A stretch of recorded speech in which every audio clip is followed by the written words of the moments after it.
નમસ્કાર, આપ જોઈ રહ્યા છો સ્પાર્ક ટુડે ન્યૂઝ। વાપીના નેશનલ હાઈવે નંબર 48 પર યુપીએલ બ્રિજ પર એક ટ્રકનું ટાયર ફાટ્યું હતું। આ સમયે તેની સાથે જ નીકળેલ અન્ય બે ટ્રકના ચાલકો પર મદદ માટે થોભી જતા સમગ્ર વિસ્તારમાં માથું ફાટતી દુર્ગંધે વાહન ચાલકોને તોબા પુકારાવી હતી। આ ત્રણેય ટ્રકમાં પાણી નીતરતો ભીનો ડોમેસ્ટિક વેસ્ટ હતો, પરંતુ તેના વાહનની પાસ પરમિટ ટ્રક ચાલક પાસે હોય, જીબીસીબી કે પોલીસ દ્વારા કોઈ કાર્યવાહી કરવામાં આવી નથી। આશ્ચર્ય લોકોમાં ફેલાયું હતું। આ ઘટનાને લઈ જીપીસીબીની એક ટીમ પણ ઘટના સ્થળે પહોંચી હતી, તો ટ્રાફિક શાખા અને જીઆઈડીસી પોલીસ પણ ટ્રાફિક યથાવત કરવા પહોંચી હતી।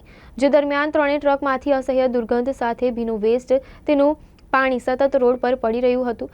જો કે આ કચરો ડોમેસ્ટિક હોય અને ટ્રક પાસે તેમના વહન કરવાની પરમિટ હોય, જીપીસીબી દ્વારા કોઈ કાર્યવાહી કરવામાં આવી નથી તેવું જીપીસીબીના અધિકારીએ જણાવ્યું હતું। ઘટનાને લીધે ટ્રાફિક જામ થતાં તેને ક્લિયર કરવા પહોંચેલ ટ્રાફિક પોલીસ અને જીઆઈડીસી પોલીસે તમામ ટ્રકને બ્રિજ નીચે ઉતારવીને વાહન વ્યવહાર યથાવત કર્યો હતો। જો કે આ ટ્રકમાં ભરેલ ભીના ડોમેસ્ટિક વેસ્ટમાંથી ગંદુ આરોગ્યને અસર કરતું પાણી રસ્તા પર નીતરતું હોવા છતાં કોઈ જ કાર્યવાહી કરવામાં નહીં આવતા આ મામલે ક્યાંકનું ભીનું સંકેલાયું ગયું હોવાનો ગણગણાટ વાહન ચાલકોમાં વર્તાઈ રહ્યો છે।